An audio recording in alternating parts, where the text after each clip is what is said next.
welcome for joining us today on Diabetic Education. Correct. Thank you for having us. Pleasure. It is a pleasure.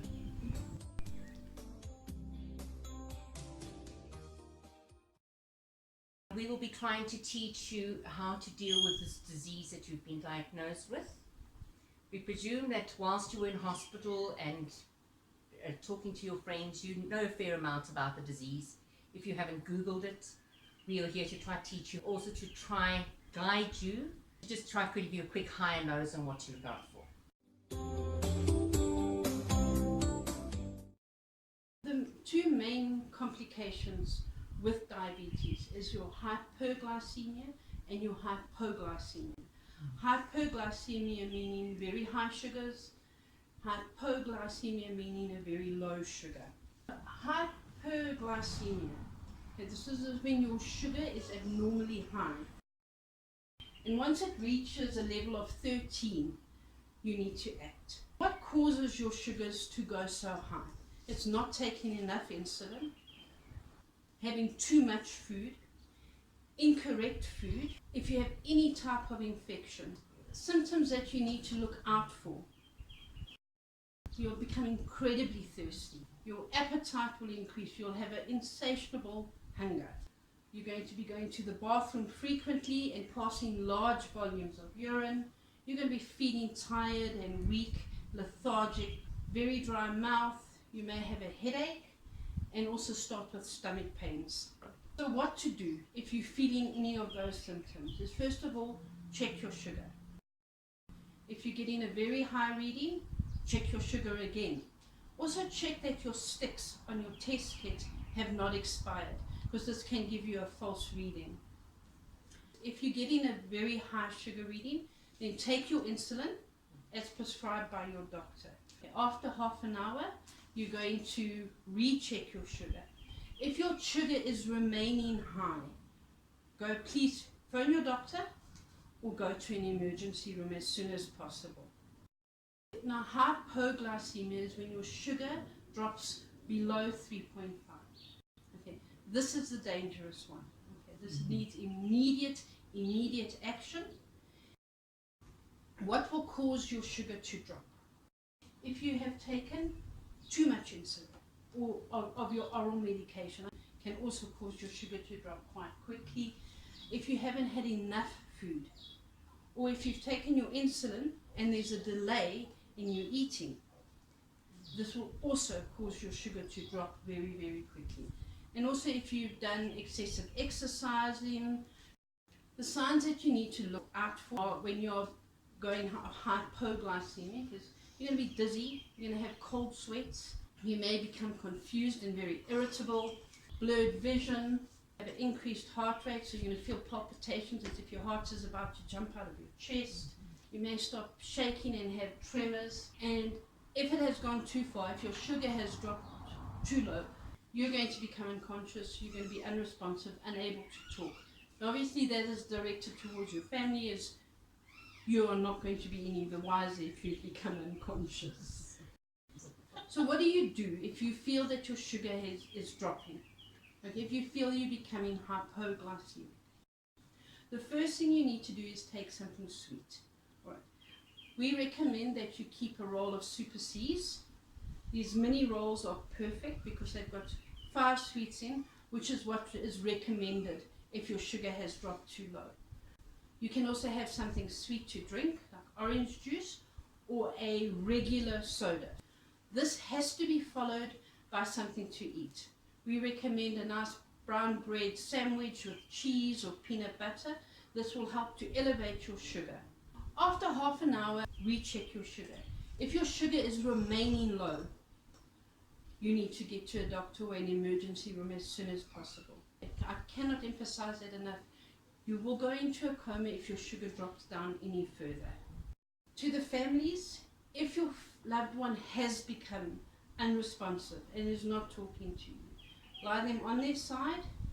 You can take glucose powder, which you can find at any pharmacy, and you can rub it on their gums. Please be very careful when you do this. Do not put your fingers behind their teeth, because they may clamp down and bite your finger. That as a diabetic you should have readily available is the glycogen hypo kit. This is an injection. It's very easy to use. You give it pretty much the same way as you're going to give your insulin. In this vial is the medication. In the syringe itself there is normal saline. So you're going to have to dilute the powder that's in the little vial. Once you've diluted it, you're going to draw it up and inject it into your loved one's, your family member's stomach. Okay? What this does, it causes a release of glucose from the body into the blood system. Okay? And it's pretty effective. It will increase your blood sugar. But what I want to emphasize is that if you have had to use the kit, you need to get to your emergency room or doctor as soon as possible.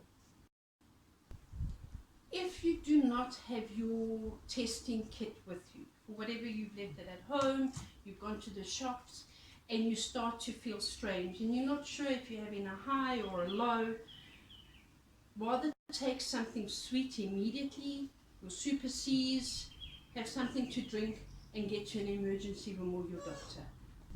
Yeah, I just want to know if you have one of these spasms, for argument's sake, how do you get to an emergency room? You can't drive. That's very true. If you have a family member that is available, they need to call an ambulance. You must call the paramedics. If you have had a low and you become unconscious, the family member must call an ambulance. In response to your question about the ambulance, this is why it is critical that people who live around you know that you are diabetic. Maybe alert bracelets. This is essential. So if you do collapse in a space where the family is not around, people will then call an ambulance. If you are an insulin-dependent diabetic, your medical aid will normally issue your pens for a month. They come in a pen format, as you can see, for the reason that it could fit in your pocket. It was designed to fit in your pocket. So this is the pen that will go with you. The rest will remain in the fridge. Injecting cold insulin is really, really sore. So this travels with you, but please use common sense when looking after your insulin. Do not leave it on the dashboard on the car. Keep it in a cool place and keep it kind of nice with your body. Injection sites, very important that you bury them. Do not inject too close to the umbilicus, because else you're going to get a lipohypertrophy, which is a hard lump or an abscess. Here are ideas on how to bury your sites. If in doubt, put your hand on your stomach and inject that way. Next week you come past at the knuckle and then get to the tip of your fingers. Now we'll discuss nutrition. There's no longer a diabetic diet. They all talk about a low GI diet. What the low GI diet says is the coarser the better. The coarser the brown rice opposed to the white rice. Brown pasta, the more refined a product is, the higher sugar content it actually contains. Settle your portions. It's very important that you have your portions correct. Meat and protein, and then you must have your carbs, which would be brown rice, brown pasta, and then your vegetables. Now I've got a nice list which in this thing mentions which vegetables are better, because obviously certain ones contain more sugar than others.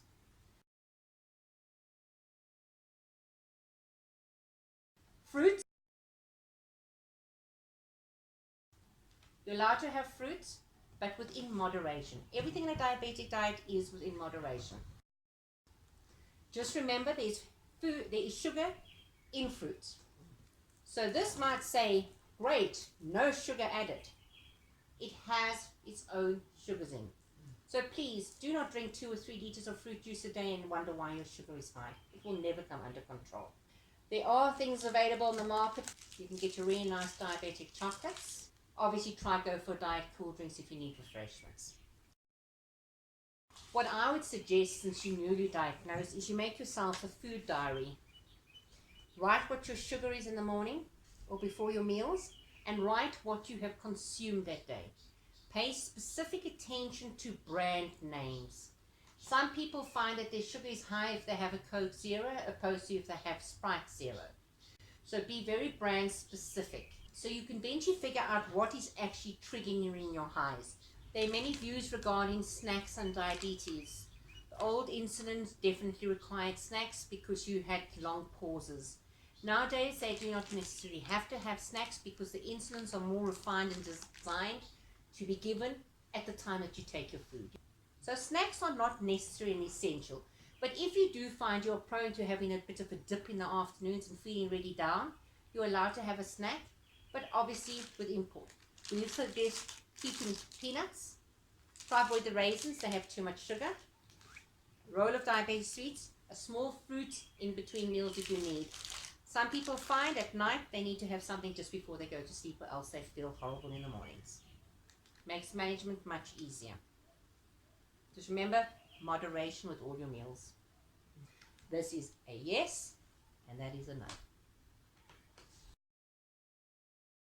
Okay, we've come to the end of our session, but before we go, I'm now going to open the floor to questions. Please feel free. Well, I am a diabetic, and I'd like to ask you, because occasionally I've hit a low of 2, and then I'm totally confused, and then I'm inclined to eat too much because I feel so awful, and then my reading goes high. So for a while, it's up and down, and it takes a while to settle down. Now, is there any way that you can help me? Now, this is a stupid thing to say, that I don't eat too much, because I just, peanut butter, I just take about a spoonful then, because I'm so low. I do think that one tends to overeat because you're in a panic situation. Yeah. It's this fight or flight. So you want desperately to get your sugar up. It is to be expected. So maybe just trying to find something better to balance the sugar might be a better option. So maybe you'd feel less foggy headed and horrible if the sugar wasn't so high. Thank you very much.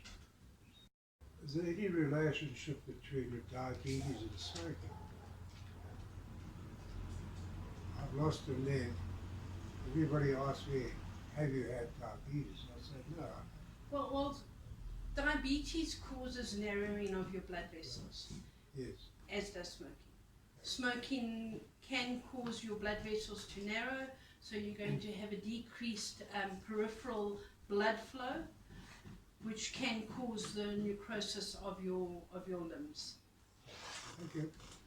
Also, 70% of amputations in the world occur due to diabetes, and that includes car accidents, landmines, and war zones. So the circulation in a foot is really a huge problem for diabetes. Foot care and eye care are really essential as diabetics. You know, massaging my feet, I know, is exceptionally important. But just lately, I've been using a mixture with arnica in. Is that okay? Because I find that it helps, and I can massage it deep in. Is that okay? Absolutely perfect. Arnica has got own healing properties. Would just be good. Just make sure that you just don't rub too vigorously, because if you break the skin, it takes longer to heal. Yes, no. Don't break any skin at all.